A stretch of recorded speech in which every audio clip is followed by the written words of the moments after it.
So this is a weird kind of video. I made a Courage the Cowardly Dog documentary thing on my other channel a little while ago, and I covered the episode called The Mask, which is one of the more well-known ones. I was gonna just leave it at that, but then I remembered how weird it is and how relevant it is really, so I decided to make a video for you guys exploring the themes behind it, and you'll see why I did so as I jump into the analysis now. And obviously there's gonna be spoilers since I'm going through the plot synopsis. This episode covers misandry and also how it is ignored by society, lesbianism, which at the time, especially with kids' cartoons and things, LGBT and everything, didn't really want that on screen, at least in Cartoon Network's case, and obviously domestic abuse. This episode opens with Courage minding his own business as he usually does, and the masked character walks up to him. She immediately starts beating him up, hurting him, and declaring all dogs are evil, so all men are evil in this case. And keep in mind, Courage has done absolutely nothing to her at all, so this is entirely just her choice to walk up to him and start abusing him as she does. Muriel is oblivious to his pain, and she says she's glad that he has a friend to play with, because that's how she interprets it, and invites the masked character for dinner. Now, Muriel is usually quite oblivious to Courage, warning about bad things. That's kind of the thing about the series, but in this case it provides some additional meaning with the given context if we were to kind of put our own interpretation on that. Courage being abused in public by someone who thinks he is evil because of the way he is born, and when the public notices the abuse they either pretend not to notice or genuinely see it as being playful, even though the person is obviously in distress. If we take this interpretation further, it is not only an eerie parallel to the way people with their abusive partner feel in public. When trying to look for help, they often don't really want to show anything that they think would be distress because they're scared of what the partner will do to them when they're indoors, away from the public. So oftentimes, it's a really long time before those signals start to show. So the masked character gets invited inside and introduces herself as Kitty. She is sad because she claims her friend Bunny fell in love with the gangster and left her. Now, it's later revealed that Bunny is actually being held captive basically and abused by the gangster Mad Dog. I'm bringing this up now to point out that Kitty is saying Bunny ran away with the gangster, and this not only shows where her hatred for dogs may have come from, but also that sometimes when someone is in an abusive relationship, they may appear to friends and family as being happy when they're obviously in trouble, and fear expressing themselves will make the abuser hurt them more in private, as I said before. So Kitty explains who she is, and while Courage is watching TV by himself alone later, she attacks and abuses him again. Muriel comes in to see this, and even though Courage is blatantly in distress like later, she claims it was them harmlessly playing, as that's what she sees it as. Because of Kitty's mistreatment of him, he assumes that her mask must be evil and making her think these things, and he spies on her to see what she does with the mask as she goes to the spare room that Muriel prepared for her to sleep in that night. She's playing with a mouse toy, which is a reminder of Bunny and a coping mechanism, but since Courage doesn't know the backstory of the toy, he simply sees it as a mouse toy and thinks he can use it as evidence for the police. He locks Muriel and Eustace in their rooms to protect them, and then locks Kitty in her room as she sleeps while he steals the mouse toy so that she can't chase after him, and he goes on his way to try and find out how he can use it as evidence. So looking at this now, we can see a few more things. Because of what is happening to Kitty in terms of emotional pain, and, mental pain now that Bunny is gone, she becomes prejudiced as a way to justify it all to herself and avoid the pain of questioning whether it was her fault that Bunny left.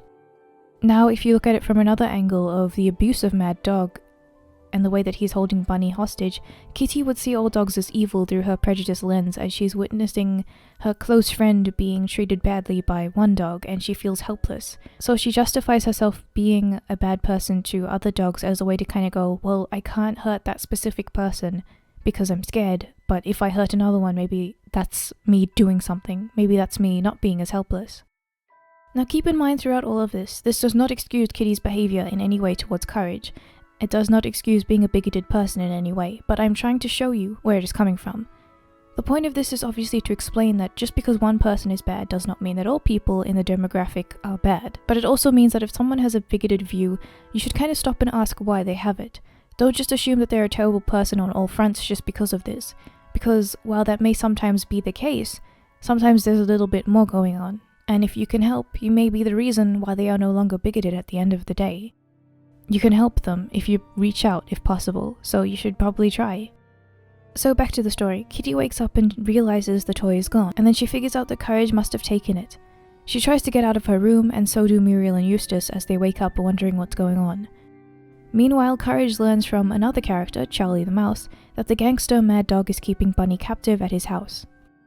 Courage starts to realize what is really going on here as he goes to rescue Bunny. The way they portray domestic violence is very effective here, as Bunny is cowering and her facial expression and body language show how defeated she is. She feels as though she can't escape and she's in constant fear of what she's going to face. The dog is thrashing around and shows he is obviously violent. Courage realizes that he needs to help Bunny, and if he reunites her with Kitty, he can not only help both of them, which is what he wants to do, but make Kitty see that not all dogs are bad, because that is a view that is harming her, and he now understands where her view even comes from in the first place. Courage and Bunny escape, and Mad Dog chases them in a car and gets hit by a train, implying that he is dead and they're now free to go. Bunny and Courage spot Kitty on a train, who has gotten out of her room to search for her toy and made her way to where they are.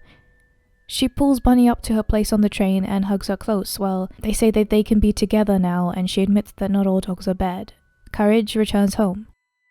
The important part here is not just that Kitty learned that she should not be bigoted towards people, but also that Courage did not let this treatment get to him, and still helped out when the opportunity was there. He was still a decent person.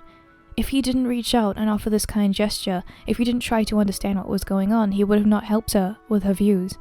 And if he was just as bad as her and lashed out at her, she would have just thought that he proved her point about dogs, and never managed to find Bunny again. Kitty should not be excused for thinking in this way, because lots of people go through the same sort of thing and they don't end up with the same view. But nothing would have really worked out or resolved itself if Courage didn't actually try to be the mature person here.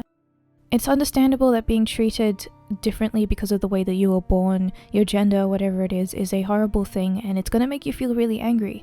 But at the same time, it's one of those things where you think, well, what should I do then? Because if you just lash out at this person and even maybe hurt them even more than they hurt you, nothing is going to come of this except them reinforcing their viewpoint, and if they're not willing to listen to you, then that's unfortunate, but the good thing is that you try. If you find out that they really can't listen to you because they're just not accepting to anything out of their viewpoint, then the only thing you can really do is walk away. But the fact that you actually try reveals that people can actually change these things.